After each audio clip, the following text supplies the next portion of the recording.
Try சைக்கிளில் கீரை எடுத்துகிட்டு வந்திருந்தாங்க. அவங்கக்கிட்ட 30 ரூபான்னு சொல்லிட்டு அரைக்கீரை வாங்கியிருந்தேன். நல்லா ஃப்ரெஷ்ஷாகவே இருந்தது. அந்த கையோடு க்ளீன் பண்ணி எடுத்து வச்சிடலாம் ஃப்ரிட்ஜில்னு சொல்லிட்டு க்ளீன் பண்ண ஸ்டார்ட் பண்ணியாச்சு.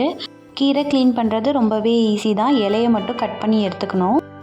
தண்டு வந்து இன்கேஸ் முத்தி இருந்ததுன்னா யூஸ் பண்ணக்கூடாது. முத்தி இருக்கிறத எப்படி கண்டுபிடிக்கணும்னா, நம்ம உடச்சா உடையணும். இந்த மாதிரி வளைஞ்சதுன்னா அது முத்தி இருக்குது, நம்ம அதை யூஸ் பண்ணக்கூடாது. இதுவே வந்து உடஞ்சிருச்சுன்னா, டக்குன்னு உடஞ்சி வந்துருச்சுன்னா அதை யூஸ் பண்ணிக்கலாம்.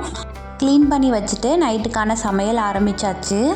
ஈரல் தொக்கு தான் பண்ணியிருந்தேன். எண்ணெயில் பட்டை லவங்கம்லாம் போட்டுட்டு ஒரு வெங்காயத்தை நல்லா ப்ரௌனாக வதக்கிட்டு கொஞ்சமாக இஞ்சி பூண்டு பேஸ்ட்டும் ஆட் பண்ணிக்கோங்க. இதை நல்லா வதக்கி விட்டுடலாம். கூடவே கொஞ்சம் கருவேப்பிலையும் போட்டுக்கோங்க.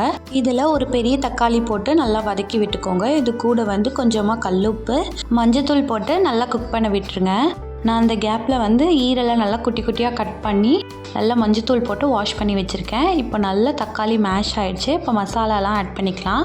கொஞ்சமாக chilli powder, garam masala, chicken masala, குழம்பு மிளகாத்தூள் 1 ஸ்பூன் போட்டிருக்கேன். குழம்பு மிளகாத்தூள் போட்டோன்னா கொஞ்சம் திக்காகும் அதனால். அப்புறம் கொஞ்சம் உருளைக்கிழங்கும் ஈரல் நம்ம கட் பண்ணி வச்சுருக்க ஈரலும் அதில் ஆட் பண்ணி நல்லா வந்து ஒரு வாட்டி வதக்கி விட்டுக்கோங்க. ஈரலோட கலர் கொஞ்சம் சேஞ்ச் ஆகி வந்ததுக்கப்புறம் நம்ம தண்ணி ஆட் பண்ணி கொஞ்சம் நேரம் கொதிக்க விடலாம். இந்த உருளைக்கிழங்கும் வேகணும், அதே மாதிரி இந்த ஈரலும் அந்த சமயத்தில் வெந்துடும். உருளைக்கிழங்கு வேகிற டைம்லே இந்த மாதிரி நல்ல எண்ணெய் பிரிஞ்சு வந்து குக் ஆனதுக்கப்புறமா நம்ம கொஞ்சமாக மிளகுத்தூள் போட்டு லாஸ்ட்டாக ஒரு பரட்டை பரட்டி இறக்கணும்னா சூப்பரான ஈரல் தொக்கு ரெடி.